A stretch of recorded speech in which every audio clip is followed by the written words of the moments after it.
This is Thinking in Public, a program dedicated to intelligent conversation about frontline theological and cultural issues with the people who are shaping them. I'm Albert Mohler, your host and president of the Southern Baptist Theological Seminary in Louisville, Kentucky. Crawford Gribben is professor of history at Queen's University in Belfast. Prior to his tenure at Queen's University, he taught at the University of Manchester and Trinity College in Dublin.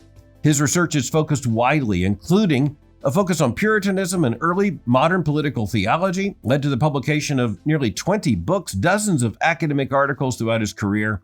Today we're going to be talking about his most recent book, The Rise and Fall of Christian Ireland, a book that chronicles the history of Christianity in Ireland. Again, is going to be a lively topic of our conversation today. Professor Crawford Gribben, welcome to Thinking in Public.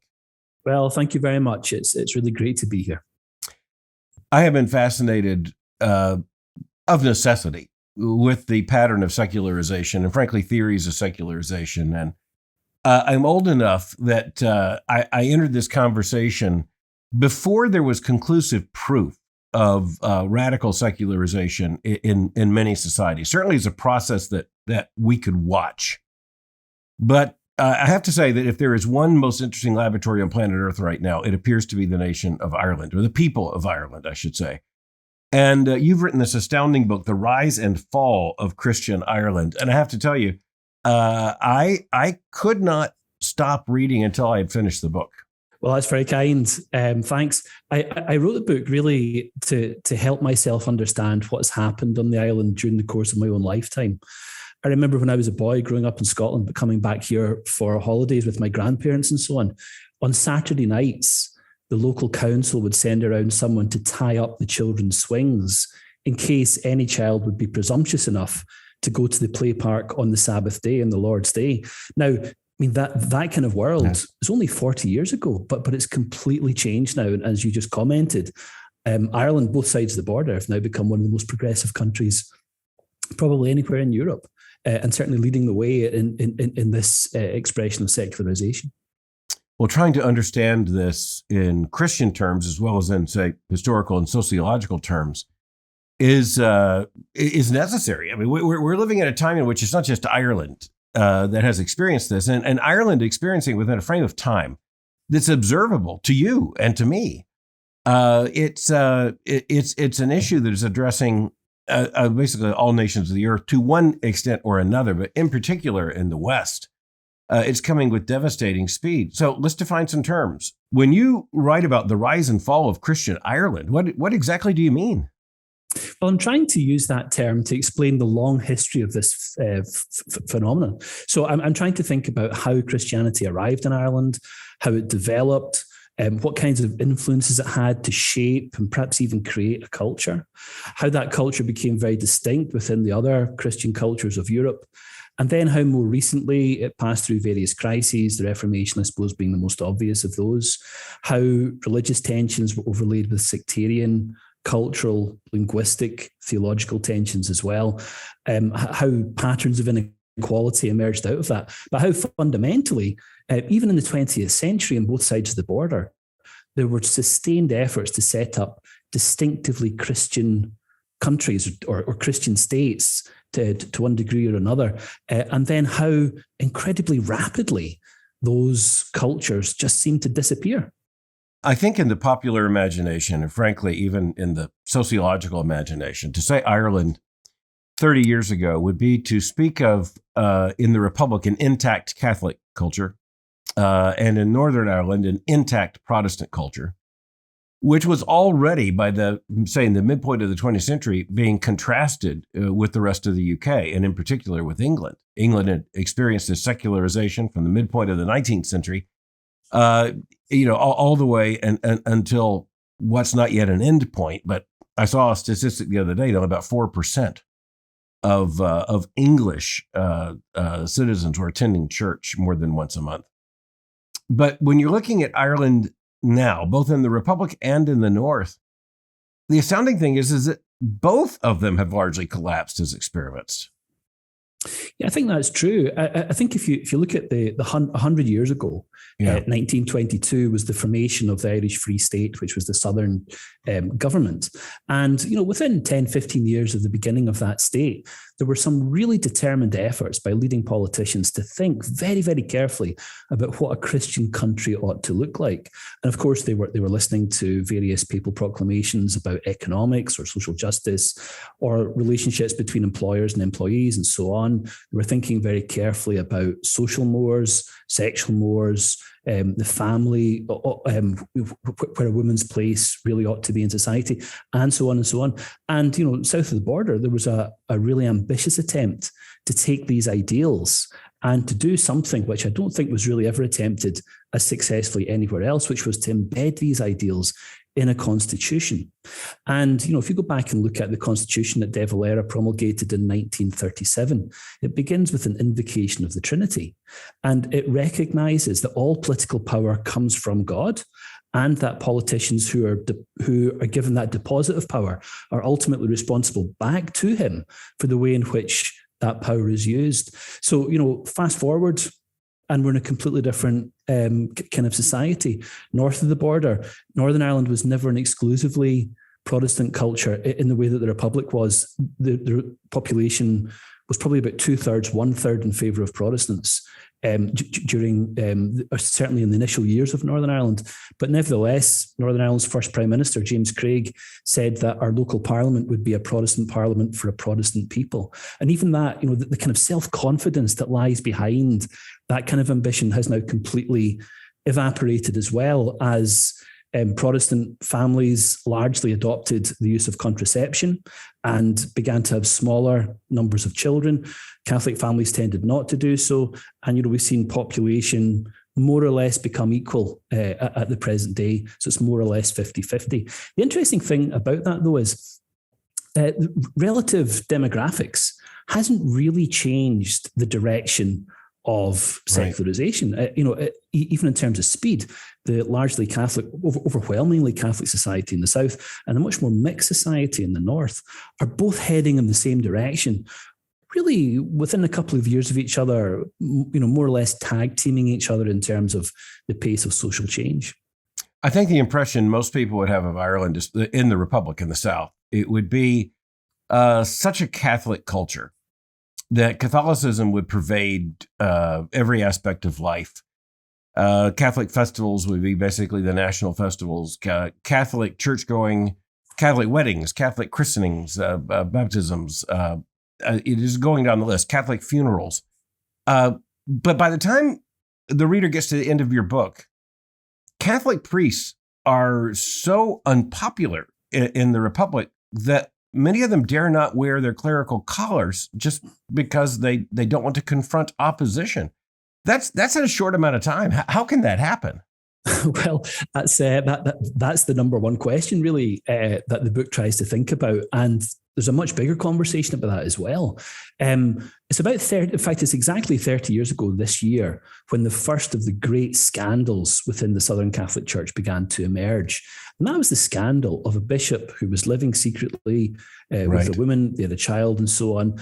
And the scandal there was really that church funds, church finances, a small proportion of church finances being apportioned to support this secret family. Now, 30 years on, we have lived through a sequence of official reports which have exposed that almost comic stereotype of clerical infidelity to be but the tip of an iceberg.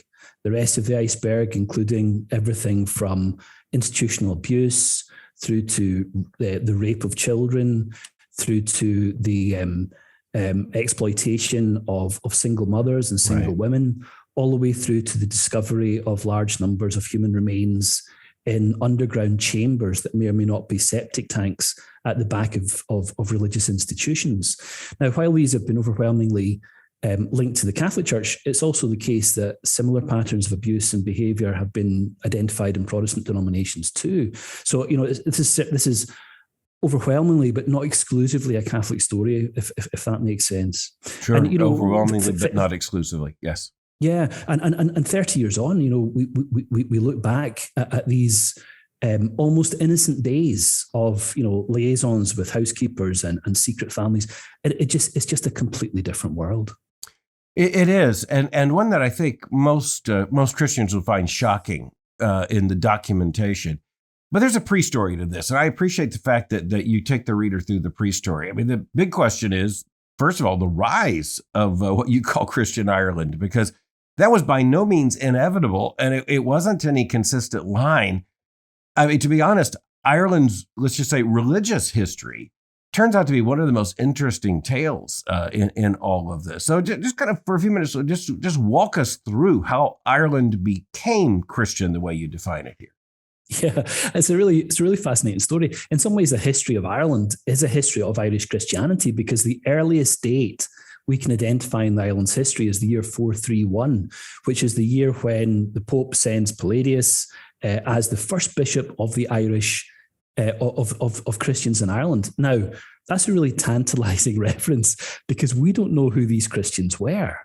We know that they had not been formed by any official effort of mission, because Palladius was the first envoy from the church ever to cross beyond the boundaries of the Roman Empire, crumbling though it was in that period, to make it to this island to begin to minister among those believers. But there they were. Who were they? They may have been slaves. Ireland was part of an international slave network at that point. Irish pirates were finding slaves elsewhere, enslaving people and bringing them back. And of course, the most famous of those early slaves was Patrick. And, if Palladius is the beginning of that Christian tradition in Ireland, Patrick is the early name that just dominates the story. And in large part, that is because he is so good at speaking about himself. He writes a number of things, a big confession, a letter to another slaver that he tries to combat. And, Patrick sets out this remarkable spiritual experience. He's the grandson of a priest. He's the son of a deacon. But by the age of 16, he's not a Christian. And he says that. He gets kidnapped at the age of 16, taken to Ireland. He's in Ireland for 6-7 years, something like that. And he begins to pray. And as he prays, all of the things that he has learned about Christianity begin to become real to him. And he becomes a believer. Eventually makes it back home, probably in his mid-20s, late 20s. He's lost his education. He remains preoccupied for the rest of his days by how poorly educated he's been and how bad his Latin is. And yet, despite his family bribing him, encouraging him to stay with gifts and so on, he is determined to go back to the place in which he'd experienced such misery in order to bring the hope of the gospel of Jesus Christ to people who had never heard it. And, that's the kind of the drama of the early part of the story. Right. The Irish then go on to convert in huge numbers. Patrick says in one of his writings that he thinks he's baptized thousands of people on the island. And among those thousands of converts that he baptizes are a number of people who become monks. The most famous, perhaps, in the early centuries is St. Columba, who establishes a network of monasteries up the west coast of Scotland and far beyond.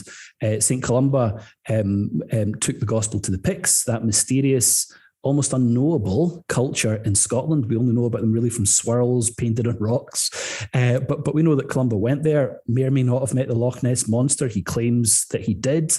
I'll leave that for the experts to decide. But that monastic network goes on to set up bases in Shetland, in the Faroe Islands, up halfway to Iceland, and even across to Iceland itself. And we know that because when the first Vikings arrived in Iceland, they found Irish monks there ahead of them. And it's even possible that an Irish monk called Brendan would have set out in a little leather boat to cross the Atlantic and perhaps be the first European to discover North America. That voyage was often thought to be speculative, imaginative, fantastical, until 1977, when an English explorer called Tim Severin set out using basically the same technology, albeit it took him 2 summers instead of 1. And he sailed his little leather boat from Dingle all the way across to Canada. So, it's just an extraordinary story. And along the way, we learn about the beginning of monasticism, construction of hospitals, education. There's another book, How the Irish Saved Civilization. If they didn't quite save civilization, they certainly did a huge amount to preserve the written record of learning as the Roman Empire on the European continent collapsed. I appreciate that summary history. I think one of the things that a lot of Christian readers probably need to hear you say there is that there's really good, ample, indeed overwhelming historic evidence that Patrick is not just the object of some kind of Catholic hagiography. He actually was a very real and vitally important historical human being. Absolutely. And I think the most remarkable thing about Patrick is how different he is from the way in which he's been remembered. So, we have this privilege. We can actually read Patrick's life. If any listeners are interested, they can log on to a website called Confessio, confession without the end, confessio.ie, and they can read Patrick's own testimony of his own spiritual experience. And by and large, he reads like a modern day evangelical. His writing is suffused with scripture. He's not really paying much attention to hierarchical authority within the church. He's driven by a sense of responsibility, and he's driven really by the conviction that as he takes the gospel to the known ends of the earth, he is fulfilling the last of the great promises, the great predictions necessary to be fulfilled before the return of Jesus Christ. And actually, if any listeners are interested in that, one of your colleagues at Southern, Michael Haken, has written a fantastic little book on St. Patrick, which really emphasizes Patrick's interest in apocalyptic and how he has this really strong sense of himself as fulfilling prophecy in order to see the return of Jesus Christ. As you fast forward from Patrick and Columba and perhaps Brendan, and as you look at the development of Catholic Christianity institutionalized in Ireland, and it was heavily institutionalized. It was also institutionalized in a context of very low urbanization and what was still a rather spectacularly impoverished people hanging on to an incredibly beautiful, but still a largely inhospitable spot of land. And so Christianity survived along with Ireland surviving for centuries. Yeah, that's true. I'm glad you emphasized poverty, because poverty is a real theme in this story. Whether we're thinking about Ireland in the 5th century, beyond the boundaries of the Roman Empire and lacking all of the accoutrements of Roman civilization, or even whether we're thinking about 19th century Ireland. So if we go back, let's say 4 generations or 5 generations in most families, we're looking at the period around the 1850s, middle of the 19th century. And the census that was taken in the middle of the 19th century established that over half of the people on this island were living in mud huts. So really, from 5th century right the way through for the next 1300 years or thereabouts, the lived reality of everyday experience of most people who claimed to be Christians on this island was basically the same, which was dire poverty, but surrounded by the architectural statements of the church. Back in the 8th, 9th century, we see the beginning of urbanization in the formation of monasteries, and some of those monasteries are beautiful. Some of your listeners might have visited Glendalough in County Wicklow or Clonmacnoise, and those are just stunning examples of monastic towns. Gradually, those monastic towns extended, even into Europe, certainly across the North Atlantic. And gradually we begin to see urbanization come together. But it's really the Vikings that kick off urbanization in Ireland. And of course, they're attracted by the church. They're attracted by the church, but for all the wrong reasons. Right. And they're here for slaves and cash, basically. And along the way, they set up Dublin, they set up Waterford, Wexford, Limerick, a lot of other coastal towns as well. Crawford, if we can just speak familiarly here, your book is written by a Christian scholar about the rise and fall of Christian Ireland. You write with, I think, spectacularly clear prose, and you tell a story that's massive, but you tell it pretty briskly with documentation.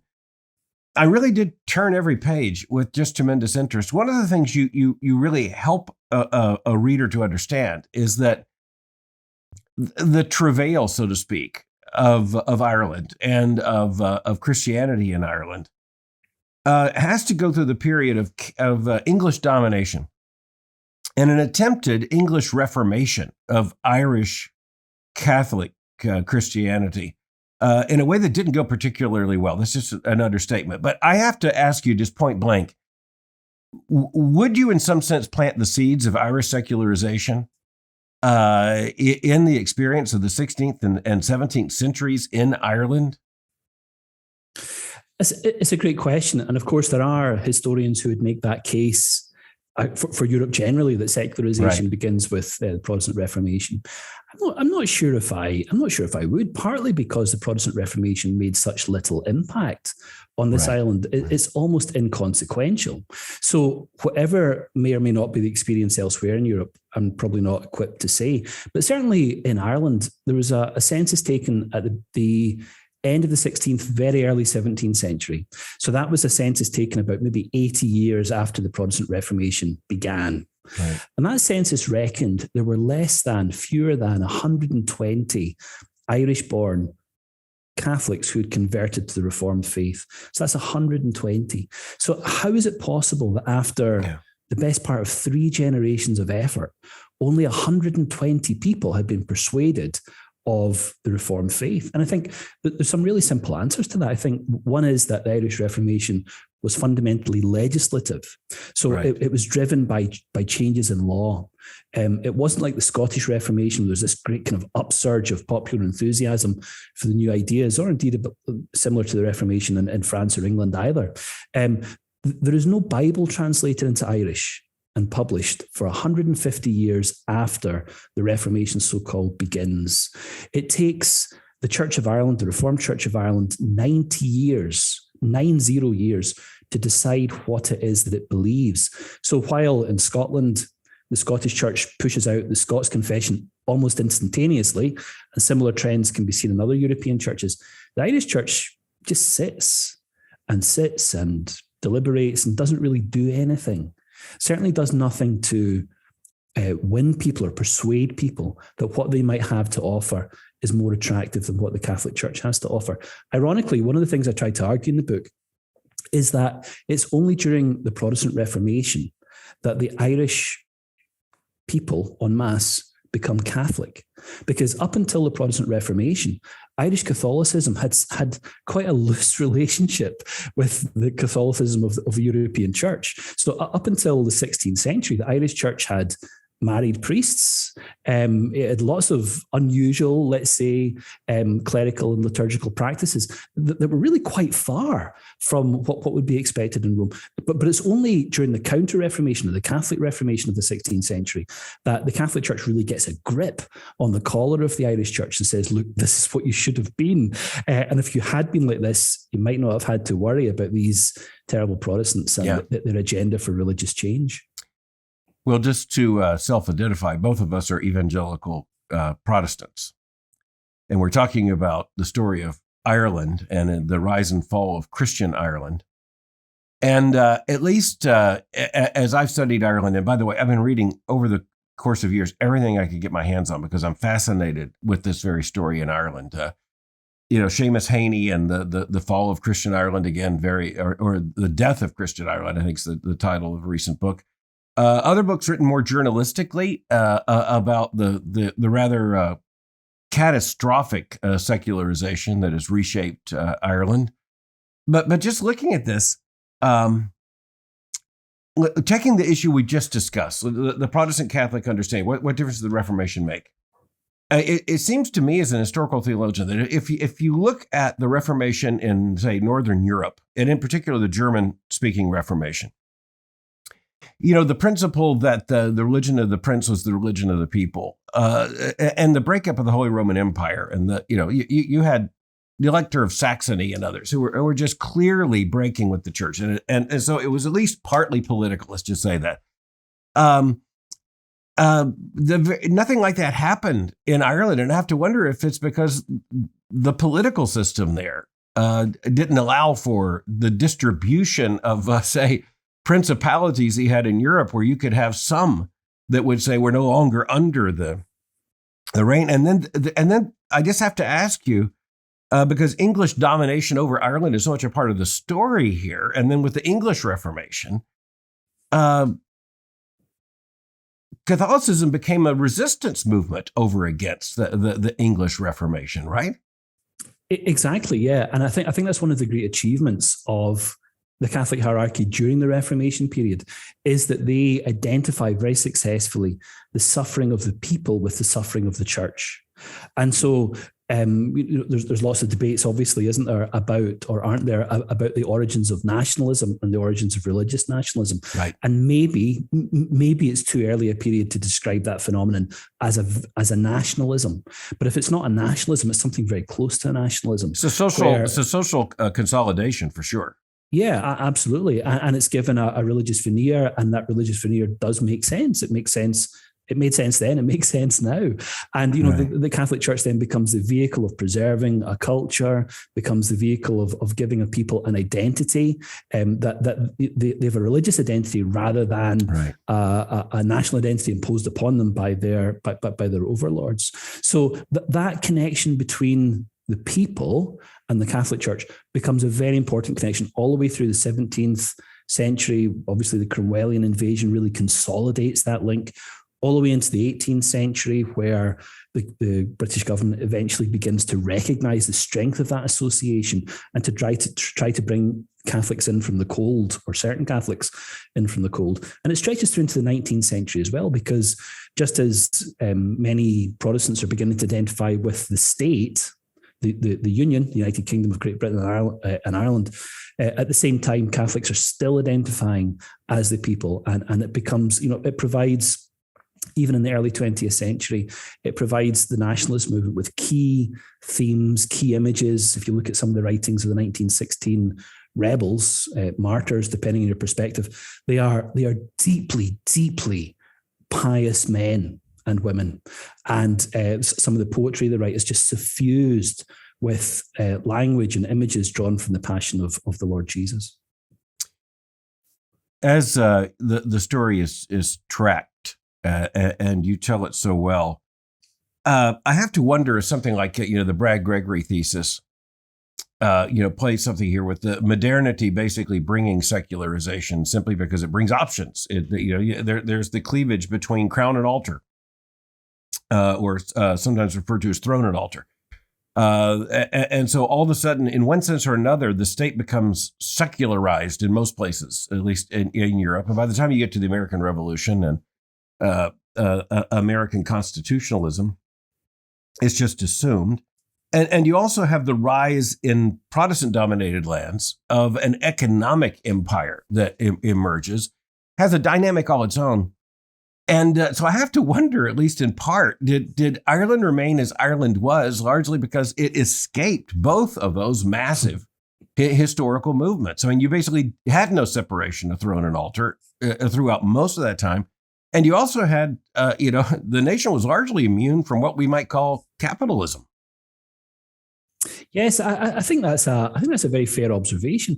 If you were to look at someone like De Valera, Eamon De Valera, who is president of the Republic of Ireland for a very, very long time, and shapes it, two different terms.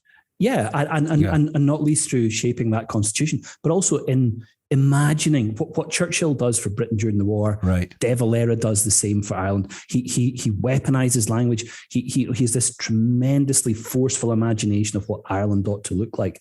And in some of his wartime broadcasts, he is, I suppose, making a virtue of necessity, but he is imagining in the most glorious terms the benefits of a rural pastoral society where older people are respected, where the young can play innocently, and all are held together by this common Catholic faith. Now, I mean, I suppose the great irony of some of those speeches is that the little children he imagines playing happily, on a mud floor by the fire where the broth is cooking slowly and the bread is slowly rising.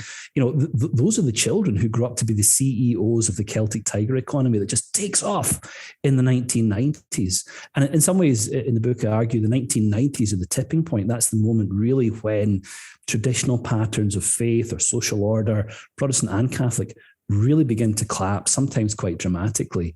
And of course, there's a correlation with a booming economy. There's also a correlation, I think, with increasingly transatlantic personal connections, so that people are traveling more. They're seeing how people live elsewhere, even within the English-speaking world. And they're perhaps coming back and saying, well, I'm not really happy with the options that are presented to me here, and begin to vote in response to that. So I think the 1990s really are the moment when everything very quickly begins to change. Let's look at a couple moments before that. I want to hasten to the 90s pretty quickly, but just a couple of issues. First of all, the formation of the Republic. I think most Americans just assume Ireland's always been Ireland. I think it's important to recognize that the nation state we know as Ireland is a 20th century invention, and frankly, a fairly awkward one. Yes, there's historical claims to nationhood that go back to antiquity. Right. But we'll sidestep those, and we'll just focus on the state, as you suggested. Yeah, absolutely. The state is formed in 1922. It evolves. It eventually becomes a republic in the late 1940s. Correspondingly, Northern Ireland, in some ways, the 6 counties of Northern Ireland are a continuation of British rule in Ireland, which doesn't have the freedom to invent itself anew. So its whole rationale is continuity. So it has inherited this body of laws. Those are the body of laws that control that society. Those in the 26 counties that make up the Free State, which becomes the Republic of Ireland, are given a completely different opportunity, which is to think from ground zero, really. What should a country be? So they have a complete opportunity to create a Christian country from nothing. And they're drawing down, as I mentioned before, a lot of recent Catholic teaching in order to do so. So, I mean, I think that speaks to this bigger narrative of secularization, the Brad Gregory thesis and so on as well, because in some ways, there's a social continuity that exists in Northern Ireland that does not exist in the Republic, because 1937, the new constitution, is a real interruption in the course of European secularization, because it's resisting it with all the apparatus of the state. And in order to resist it successfully, it has to draw down the social capital of the Catholic Church. So the Catholic Church has to provide education. The Catholic Church has to provide healthcare. The Catholic Church has to provide essential social services. And in some ways, they are, what's that expression? Standing athwart history, shouting stop. You'll remember it. That's not exactly how it's meant to be, but in some ways, that's William F. Buckley Jr., by the way. Exactly. There. Yes. Exactly. Yeah, that's my nod towards the American conservatives out there. But that's exactly what they're doing in the 1920s and 1930s as Europe drifts towards war. They're valorizing what should a Catholic state look like, and let's be it. Let's be that state. Yes. And then you fast forward and everything's different in lived lifetimes. And so I was reading this particular book. It's by Fintan O'Toole. And so We Don't Know Ourselves, A Personal History of Modern Ireland. And I got to that after I read your book. And but there you're talking about a young man who was once an altar boy, and for whom the sacraments of the Roman Catholic Church and the pattern of Catholic education and growing up in a Catholic family in a Catholic neighborhood, that was everything, until by the end of the book, it's absolutely nothing. Yeah. And of course, all the way back to the 19th century, you have English literature in which that's true for individuals, but he's not writing about himself as an individual. He's writing about Ireland as a project. I think it's difficult actually to exaggerate the process of change we're looking at here. You go from priests being the most respected people in the community to being basically required to walk around in camouflage. Yeah. So yeah, exactly. So you take the Victorian crisis of faith, so-called, right, and we're thinking about George Eliot or a handful of other key intellectuals who are experiencing in a very individualistic way what it feels like to lose your religious sense of things, which in their case is how you organize your world. Fast forward to 20th century Ireland, late 20th, early 21st century Ireland, that experience is happening to 6 million people simultaneously.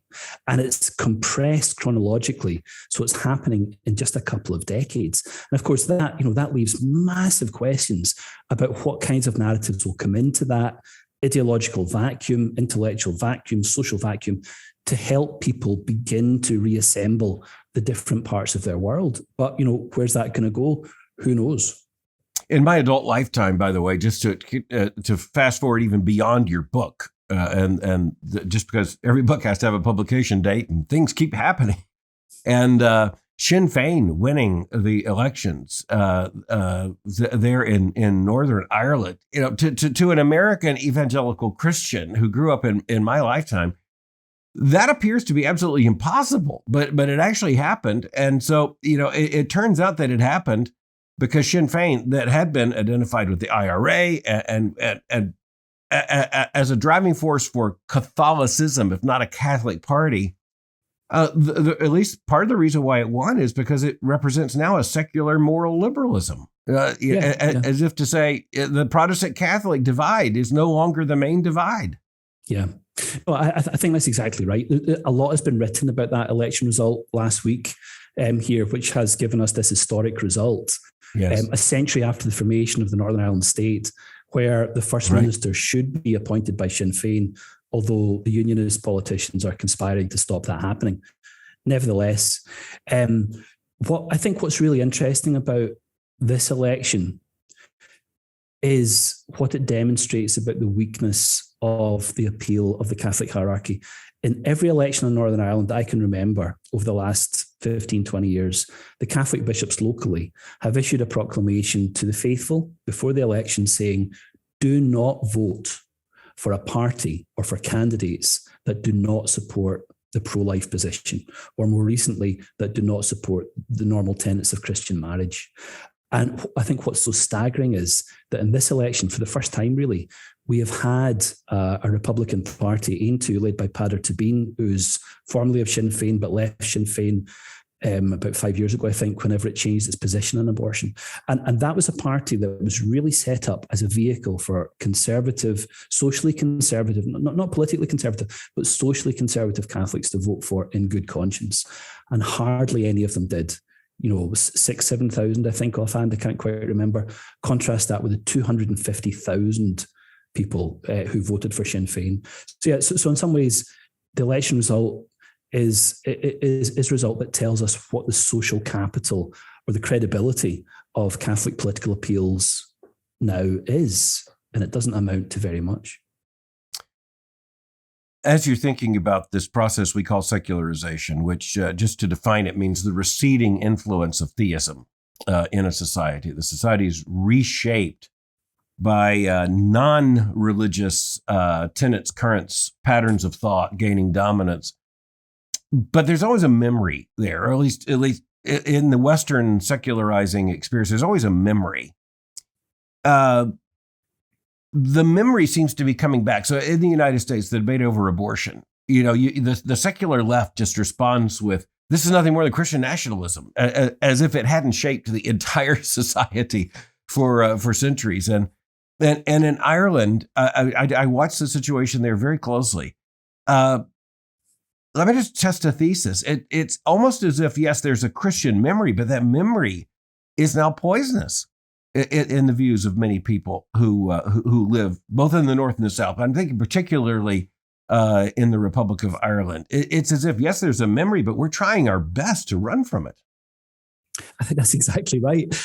You mentioned Colm Tabine's book, and there's other, or Fintan O'Toole's book, I should say, and there's been a slew of other books have come out recently as well. Memoirs often, or reportage often, working with people who are trying to process what's happened. Which let's remember, for many of them, it has been an extremely painful experience. The levels of abuse, especially in the Republic, have been very, very high. There's a lot of traumatized people who need space, time, etc., to work through sometimes terrible things that they've experienced. Yes. So I wouldn't underestimate the difficulty of that. It just seems to me that there's this huge question mark now as to what happens next. So if a country is rejecting its past, which countries are entitled to do, but if a nation is, or if a community, a national community is rejecting its past, it's got to have some different plan for the future. And it just doesn't really seem to me that kind of conversation has started yet. There are simply aspirations to, let's be like all the other nations, and try to develop this policy, that policy, or the next. But there's no kind of controlling narrative. There's no. I can't see what's going to hold these people together, and actually the holding of people together is going to become an increasingly important thing to think about if the election success of Sinn Féin in the north last week or the week before is matched by the election success of Sinn Féin in the south. And the next election down there, they're currently cruising about 10 to 12 points ahead of the opposition. So, if we're heading towards that moment of reunification, we've got to think about what that is going to be based on socially. What are the markers that are going to make sense of that imaginatively? Right. When I think of Ireland and I think of Ireland's history, there's a part which is kind of the how the Irish saved civilization. I mean, the book's overwritten and not particularly good history, but there's some good arguments to be made there. It's a lot of fun. It's a great book to read. It's a lot of fun. Great arguments to be made there. And one of the arguments is the survival of civilization with monks who kept copying texts, when the rest of the world was, the Vandals were burning them. And so I concede that. I actually celebrate that. I mean, it's one of the reasons why you go to see Irish monasteries. Thanks to Henry VIII, you don't get to see British or English monasteries. But at the same time, the evangelical in me just has to say, the Reformation committed theologian in me has to say, in one way, Ireland is predictable by Luther, which is something I'm actually thinking of writing up, and it may offend you as an historian there, but at least in the Reformation, Luther said, confronting the institutional Catholic Church, simply said, look, these things aren't going to work. It's not natural to put all these women together in a nunnery.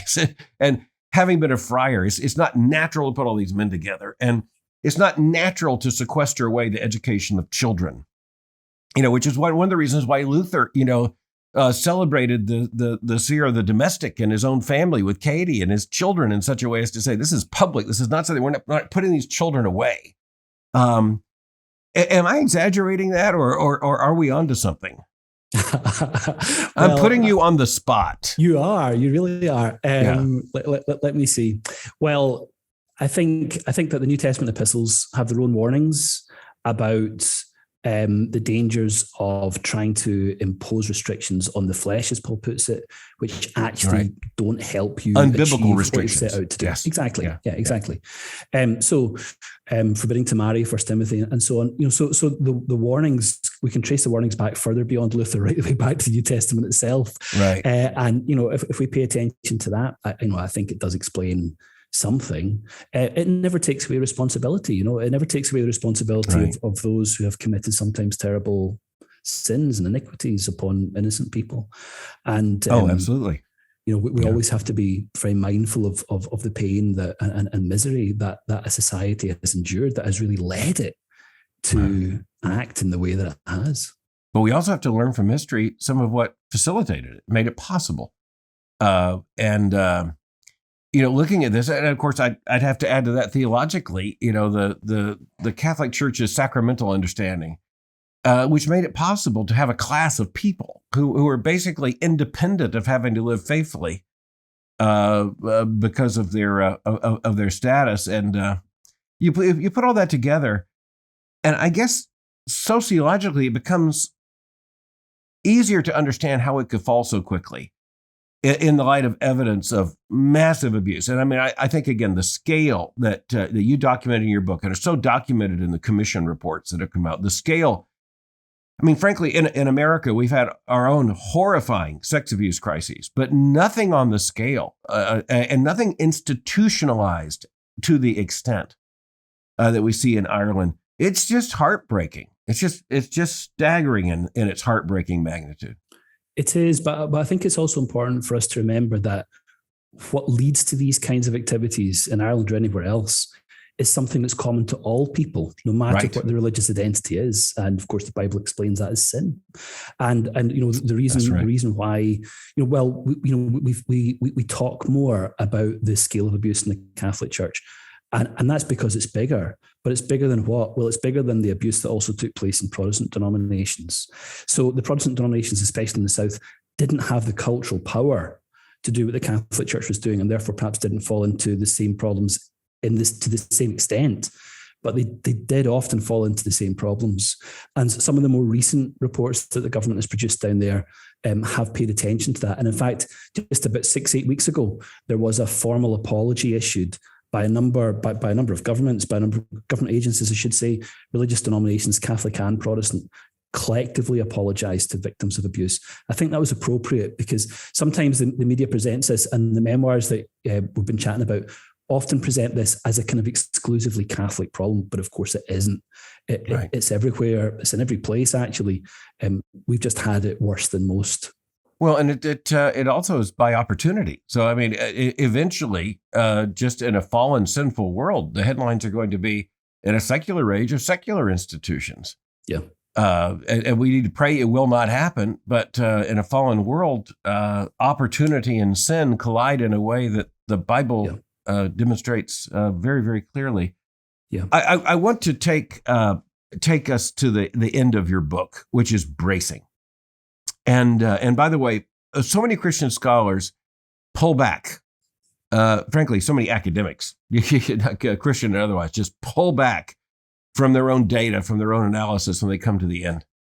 One of the most important sections of your book is where you write about the consequences of the secularization. And on page 214, you wrote something that I've cited actually in lectures I've given in academic settings.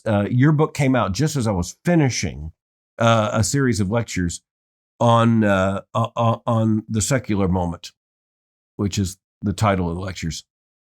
And here on page 214 in your book, you write about the secularization of the society there. And you went on to say, if current trends in public opinion continue, some of the traditional moral claims of Christianity will cease to be socially acceptable. And in the absence of robust free speech legislation, the public statement of these claims may no longer be permitted. Yes, and when I wrote that approximately 2 years ago now, yes, I think that things have changed a bit since then again, I think it's now, I think, obvious that a forthright articulation of views on some moral issues that are once common to all Christians, would be met with some quite difficult consequences. Well, we certainly see that, by the way, on both sides of the Atlantic, and here, the commanding heights of higher education, the cultural creatives, as they're known, and what we see increasingly, even with announcements made the morning you and I are having this conversation here in the United States, of corporations who are simply saying this is not acceptable.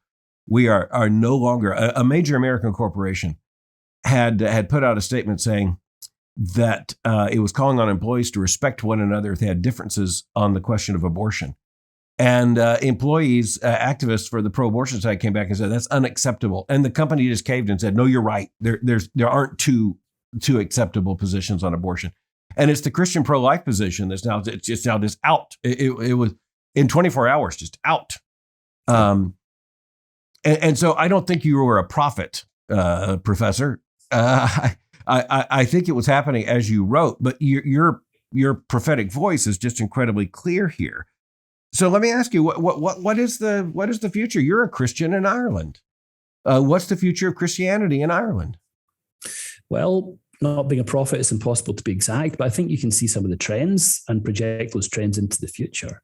And I think that the numbers of the faithful, let's say, in the Protestant denominations are probably going to continue to decrease. I don't see that necessarily as a bad thing if it means that you're decreasing to a hardcore of people who genuinely believe, regenerate believers, what they confess. The social opprobrium that will follow the articulation of Christian convictions in the public sphere will sort things out a lot, but I think it'll be really difficult. And I think that here in the north, where I'm based, a lot of evangelicals, as we're talking about evangelicals, a lot of evangelicals have become so accustomed to a fairly cozy situation vis-a-vis the state, are probably going to be quite shocked when the extent of withdrawal from those convictions on the part of the state or major corporations becomes clear. So, I mean, it's very obvious at the moment, if you look at the last election campaign here over the last 6 weeks or so, that some of the sort of bastions of conservatism are no longer articulating any kind of positivity about core Christian convictions, for example, about the sanctity of life. But a lot of the electorate simply hasn't noticed that yet. When they do, the question is, when they do, will it make a difference? And I suspect that one of the tragedies of Northern Ireland, if I can speak as someone who lives here, is that constitutional issues will always trump moral issues. And so actually it's not going to matter that the major, let's say, Unionist party, or traditionally the major Unionist party, moves away from any kind of articulation or defense of these ideas. It's not going to matter to most voters, because what they actually care about is not a defense of Christian values in the public square, but it's a constitutional connection to the United Kingdom. There's also something else, perhaps more fundamental going on here. And I've been working on these questions now for 30 plus years. When I try to describe it, just to make it as simple as possible to people, the secularization was at one point a process going up a mountain. Now it's coming down a mountain. And once a secular process and a secular view of life is understood in society as the means of personal liberation, it's very, very hard to slow it down. I mean, we see this with, LGBTQ plus, at the end of that. And I think Christians, thinking in fundamentally different terms because we are Christians, find it difficult to believe that secular people actually become increasingly more secular. Now, I realize they're still made in God's image. They still have a religious impulse, and we could talk about how that comes out in various ways. But what they are unwilling to do is to tie themselves to any revealed morality or any morality that would put limits upon individual self-expression. Yeah, that's an interesting comment. I mean, I suppose there's a discussion to be had about what freedom means, isn't there? Sure. And from a Christian perspective, we look at Galatians, for example, stand fast in the freedom in which Christ has set you free. So the language of freedom, the language of liberation, the language of escape and a self-fulfillment, that's Christian language. Now, other people might be co-opting it. I call that cultural appropriation. Sure. But, it's our language. And I think we need to own that language. You shall know the truth shall set you free. Those are wonderful promises that so many people just need to hear and want to hear. But true freedom, as Christians, we know, is only found in Jesus Christ. Pitirim Sorokin, I don't know if you know that name. He's a Russian immigrant, the founder of sociology, actually at Harvard University, but very much a traditionalist in understanding how societies work. Pitirim Sorokin just points out, he said, look, harnessing the human sexual drive is the first achievement of civilization. And most people living in the 20th century, when he wrote, said, have no idea how long it took civilization to restrain what he called the fires of unbridled sexuality. And I think of that very often, Crawford, because I think once those fires are set loose, and so I look at the Irish newspapers digitally. I listen to the Irish conversation, and it is so driven by this liberationist theme. I feel like I'm kind of like in Berkeley, California. I don't believe that historical trends are inevitable. As a Christian, I don't believe that. But it does seem to me that Christianity, authentic Christianity in Ireland, and by the way, in the United States, but in a different way, is going to have to become, oddly enough, more like Patrick. Does that make sense?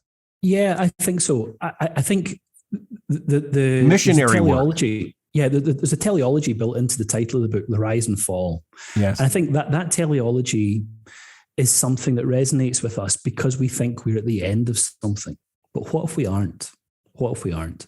So, we can read Psalm 2, for example, and we read in Psalm 2 that there has been a conspiracy of governments and societies and nations and cultures, a conspiracy of rebellion of Gentile nations. And that's perennial. It's perennial. So we think of ourselves as being at the end of something, but we're just in the perennial moment. Our struggle is still the same struggle of Ephesians 6, not against flesh and blood, but against other kinds of powers.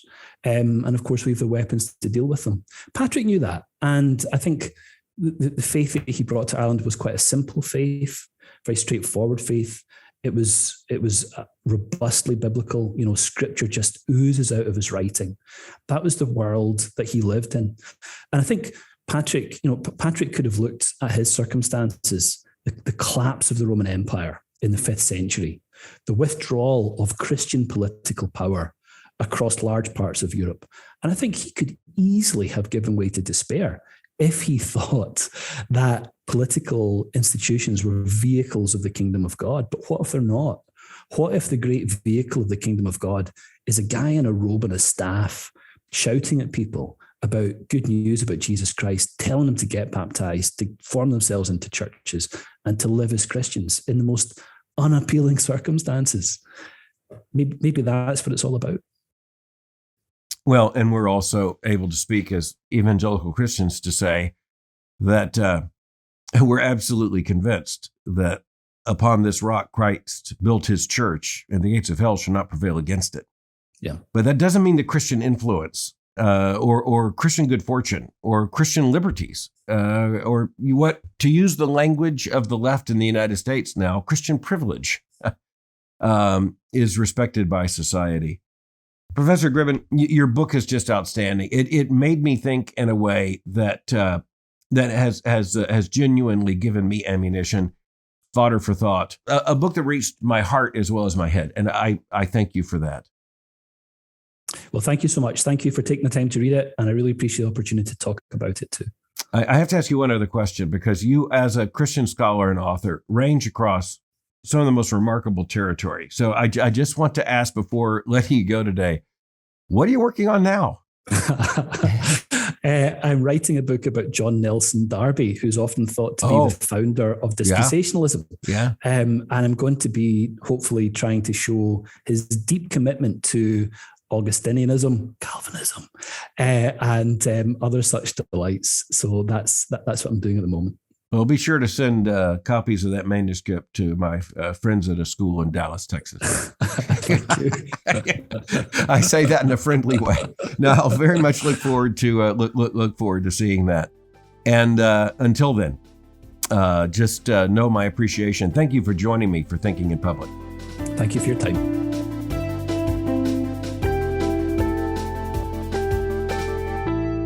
Many thanks to my guest, Crawford Gribben, for thinking with me today. If you enjoyed today's episode of Thinking in Public, you will find well more than 150 of these conversations at albertmohler.com under the tab Thinking in Public. For more information on the Southern Baptist Theological Seminary, go to sbts.edu. For information on Boyce College, go to boycecollege.com. Thank you for joining me for Thinking in Public. Until next time, keep thinking.